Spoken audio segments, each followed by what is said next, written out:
After the worst loss of the season, nay, the worst loss of the continuity era, as I now like to call it, losing in a lackluster effort against the worst team in the NBA, the worst team in the NBA who didn't have their key players and had to resort to starting guys on two-way contracts after a loss like that.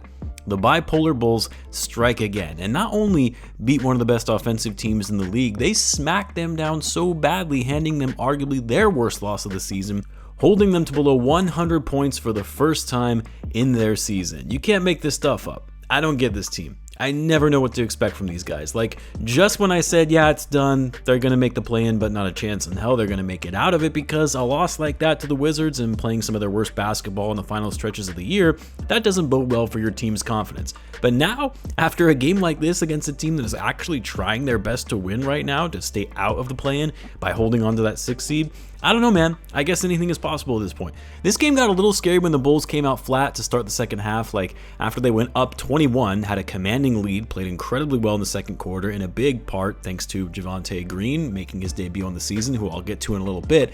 But that third quarter was a little too reminiscent of so many games we've seen this year, where the Bulls start out with a big lead and then blow said lead in the third quarter. Of course, the opposite has been true. The Bulls have found themselves in a big hole and have come back to life in the second half in a game to all but lose it. But the Pacers definitely made this a game where I thought the Bulls were going to blow yet another one after having an impressive first half.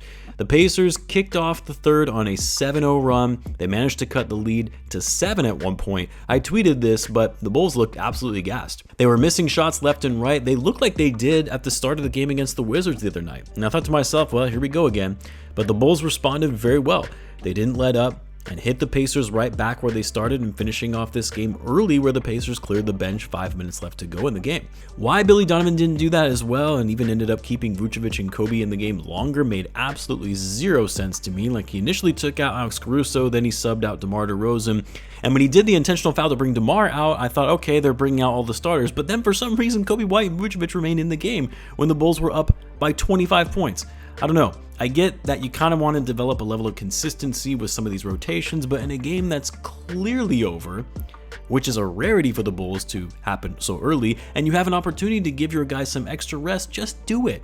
Anyway, maybe Billy Donovan left Vucevic in the game because Vuce barely got shots up the other night, and they certainly made a point of that in this game, where Vuce had 5 shots in the first 5 minutes of the game, whereas he had 5 shots in total against the Wizards.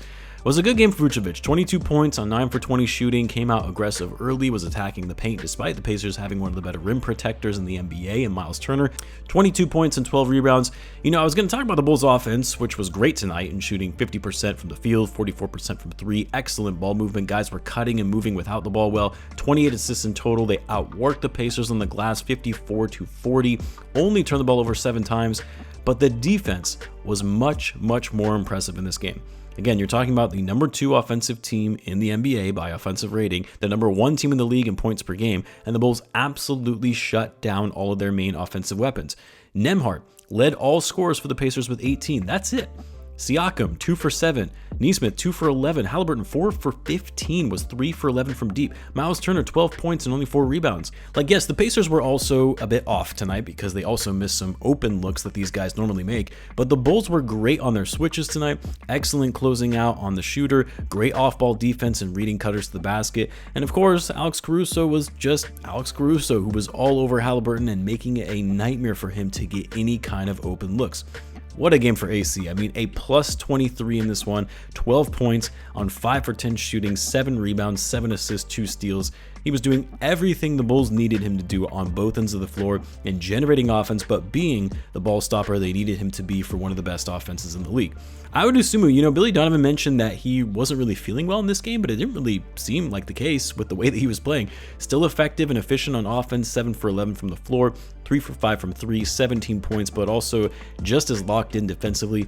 Coby White, though, struggled again. He started to get things going towards the end of the game, finally started finishing on some of his drives, had better ball control and handles. He ended up finishing the game with 18 points, but on 8 for 21 shooting, 2 for 5 from 3, didn't get to the foul line at all in this game, 7 rebounds and 2 assists. I will say, I was encouraged by what we saw from Coby in the fourth quarter. He kind of started looking like his old self again, and hopefully that continues going in the next game. But man, and I tweeted this, but that injury that sidelined him for a few games really is killing his most improved player candidacy.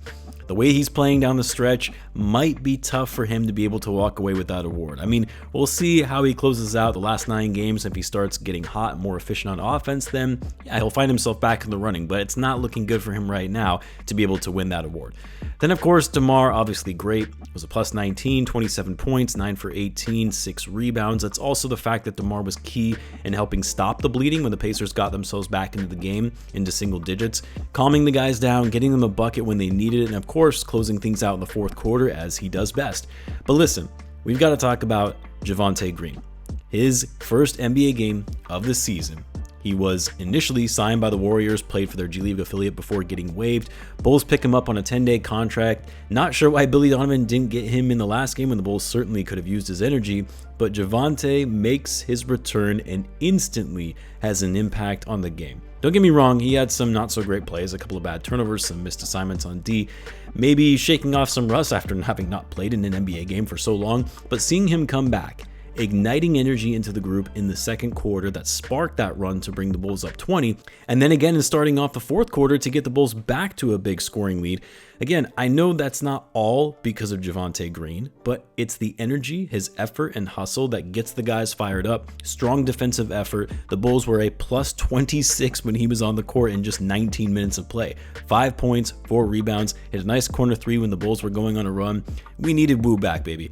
It was good for the vibes, brought the atmosphere back to the United Center, and above all, you got to be happy for Javonte, who has gone through this journey where it looked like he might not be able to play in the NBA again. And getting another chance on a team where he meant so much to the organization is also just such a feel-good story.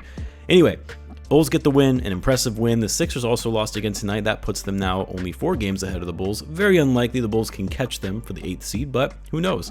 Crazier things have happened with this team. If they can keep playing like they did tonight and the Sixers don't get Joel Embiid back, it's not out of the question. We'll see though. The Bulls got the Nets on Friday. I'm going to be traveling tomorrow and for the weekend to see my family, so I might be out of pocket a bit here and there if there's some breaking news. But until then, guys, as always, be sure to subscribe, and I'll see you in the next one.